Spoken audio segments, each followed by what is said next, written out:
Once upon a time, there was a benevolent leader in China. He was an emperor. The emperor of China at that time was smart. He was trustworthy. The emperor had an incredible palace. One day, he gathered all of the subjects in his kingdom. Assalamu alaikum. Hoping you're enjoying the video. If you are, hit the like button and the subscribe. That way we can create more of them. Back to the video. Asked specifically for the little boys and little girls to come. People didn't know why the emperor was calling all the boys and girls, but they put on their favorite outfits and they came. The emperor was, after all, like the president. They all waddled over to the emperor's palace. There were hundreds and thousands of them. They waited for the arrival. Bum, ba-da-dum! The emperor now arrives. Everyone stood up and they waited as they saw the emperor walk so elegantly to the front of the room holding a chair. He opens the chair.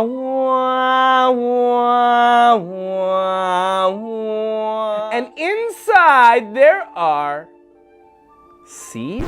Wait, hold on. Yeah. The people scratched their heads and they wondered. The emperor began to speak.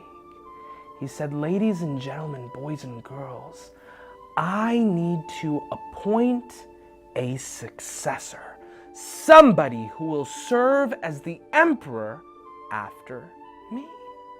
He said, "To decide who will be the next emperor, I will be giving one of these seeds to each child in my kingdom.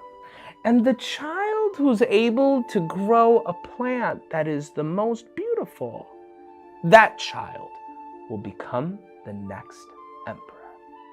One by one, all the children came and they grabbed their little seed and they were excited. And among those children was one little boy named Ping. Ping got his little seed and he was excited. Maybe I can become emperor. If I become emperor, I will inherit the entire kingdom, the palace, the horses, the camels. Ping went home. He found a nice little pot.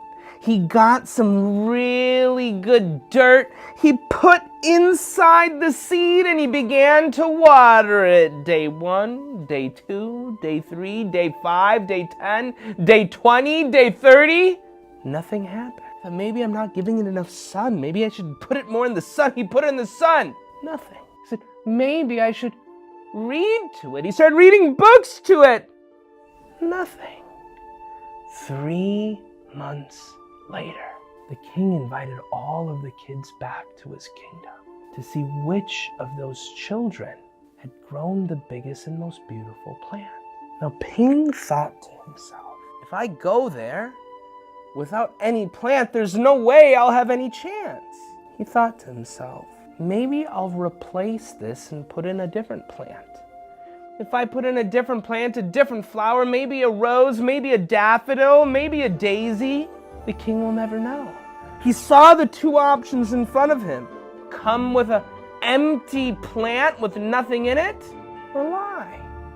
Empty plant or lie? Empty plant or lie? Ping decided, you know what? I'm gonna take the empty plant. That's the right thing to do.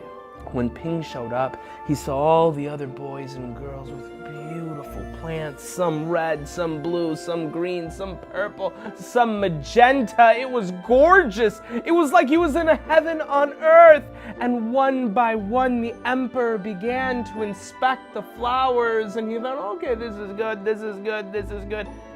Finally, he called on Ping. Ping walks up, hanging his head, holding his empty pot. And he said, "Here, king, this is what I have." Everyone looked in silence. There's nothing in there. He doesn't even have a plant. What happened?